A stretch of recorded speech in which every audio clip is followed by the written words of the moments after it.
নমস্কাৰ বন্ধু বান্ধৱীসকল, আজি আনিছোঁ আপোনালোকলৈ আন এটি ভ্লগ।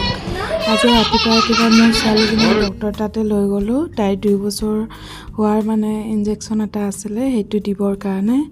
আৰু তাই বহুত কান্দিলে, মনটো সঁচা কৰি বহুত বেয়া লাগি গৈছিলে।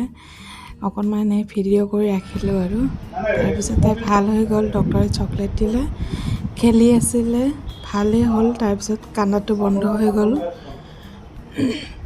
দুটাই আমি এনেকৈ অলপ মস্তি কৰিলোঁ ডক্টৰ তাতে। তাই কিবা কিবি চাই আছিলে। তাৰপিছত তাইৰ ৱেইটটো চেক কৰিলে ডক্টৰে।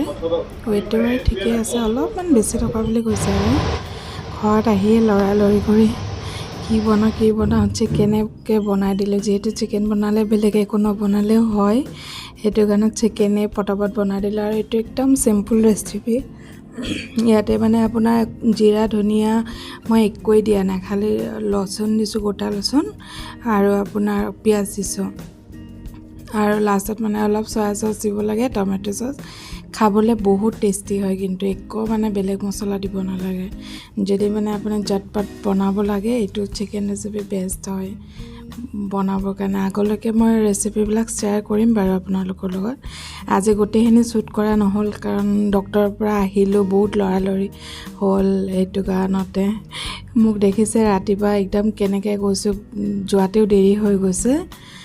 তাৰপিছত তাই গধূলি উঠি একোৱেই খোৱা নাই, দুপৰীয়া ভাত খোৱা নাই। সেইটো কাৰণত ম'ম'য়ে অৰ্ডাৰ কৰি দিলোঁ। কেতিয়াবা আৰু আনহেল্ডি চিজ খালেও উপায় নাই, আৰু বাচ্ছাবিলাকতো কি কৰিব, কেতিয়াবা খাব ইচ্ছা নকৰে। আৰু আজি ইনজেকশ্যন লৈছে। ম'ম' অৰ্ডাৰ কৰিলোঁ, কিন্তু ম'ম'বিলাকো নাখালেই তাই। লাষ্টত ময়ে খাই থৈ দিলোঁ। আৰু অকণ খালে, আৰু ইনজেকশ্যন লৈছে যে, সেইটো কাৰণে চাগে খাবৰ মন নাই, আৰু সেইটো কাৰণে অকণে খালে। আৰু ইনজেকশ্যন লোৱাৰ কাৰণে ভাবিছিলোঁ বিটো হ'ব, কিন্তু বি ইমান নহ'ল। এতিয়ালৈকে ৰাতিলৈকে গম পাম। আৰু তাৰপিছত তাই সেই অলপমান খেলিলে, গোটেই দেখিছে ঘৰৰ অৱস্থা নোহোৱা কৰি দিয়ে। বাচ্ছা থাকিলে গম পায়ে, যাৰ ঘৰত বাচ্ছা আছে, গোটেই ঘৰৰ অৱস্থা নাইকিয়া কৰি দিছে। তাইৰ খেলনাবিলাক অ'ত পেলাই এইখিনি। আজিলৈ ভিডিঅ'টো এইখিনিয়ে। আৰু ভাল পালে ছাবস্ক্ৰাইব কৰি দিব।